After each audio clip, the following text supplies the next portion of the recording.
Pak Gunggun, bagaimana tanggapan Anda? Tadi sempat saya lempar pertanyaan untuk diskusi di segmen ini soal partai yang meminta diperbolehkan untuk membuat badan usaha untuk juga menjadi tambahan dana partai.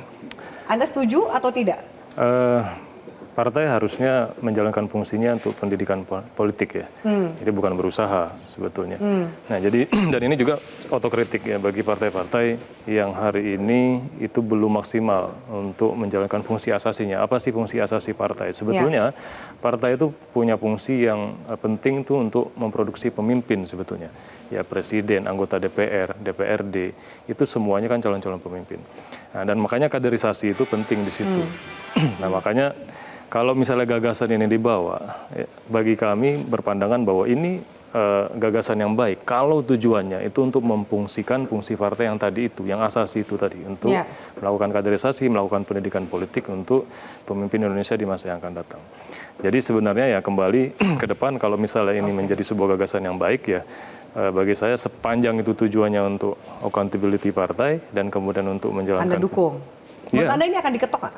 Naik anggaran jadi 10.000 per suara? Kembali kepada mereka yang ada di parlemen. Oke, baik. Bang Rey, bagaimana Bang Rey tanggapannya soal dana usaha? Kan karena partai supaya mengatakan partai supaya nggak bergantung pada satu pihak atau beberapa pihak aja. Atau lagi bergantung pada bawah politik, bikin PT aja, badan usaha aja.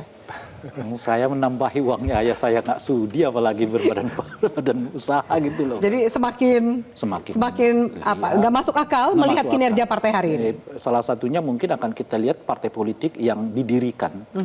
Tujuannya bukan untuk menang atau kalah dalam pemilu, tapi untuk bisa mendirikan badan usaha gitu.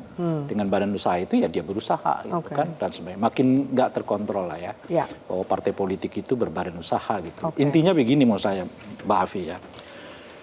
Persoalan duit ini kayak anak kita lah ya kan. Persoalan duit itu akan dengan sendirinya kita keluarkan kalau kita lihat misalnya berprestasi ya kan, apa rankingnya di sekolah naik misalnya begitu. Itu nggak usah dia minta pun kita ngerti kok. Nah selama ini yang kita pakai polanya adalah kasih duit biar dia berprestasi. Ini yang sekarang kan.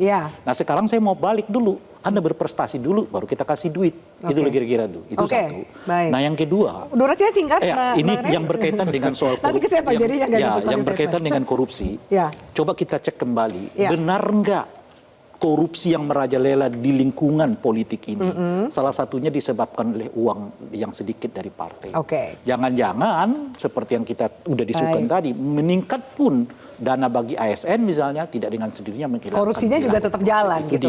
Bang Jerry silakan. Ya saya kira kalau tadi soal usaha ya, kan sebenarnya faktanya sekarang ini banyak perusahaan itu didukung oleh partai politik gitu. Nah kalau partai politik mendirikan badan usaha sebenarnya kasihan rakyatnya gitu, karena dengan sekarang aja begitu apalagi kalau dia bikin sendiri gitu ya, jadi pengambilan keuntungan itu akan jauh lebih besar menurut saya selama memang karakter dan tabiat para elit politik partai kita tidak berubah hari ini. Saya kira soalnya di situ. Tapi menurut Anda wacana ini akankah gol di DPR? Kalau saya lihat peta politik sekarang ini gol. Ya, kalau akan digolkan. Apalagi kan narasi yang menentang ini jarang dari partai politik ya, bahkan PBB aja nggak berani menentang. Baik, kita lihat nanti bagaimana kelanjutan dana partai politik ini. Apakah kemudian penambahan akan terjadi dari 1.000 menjadi 10.000 rupiah per suara. Pemirsa, terima kasih banyak atas atensi Anda. Bapak-bapak, terima kasih banyak atas diskusi kita. Kita jumpa pekan depan. Selamat malam, sampai jumpa. Download Metro TV Extend sekarang.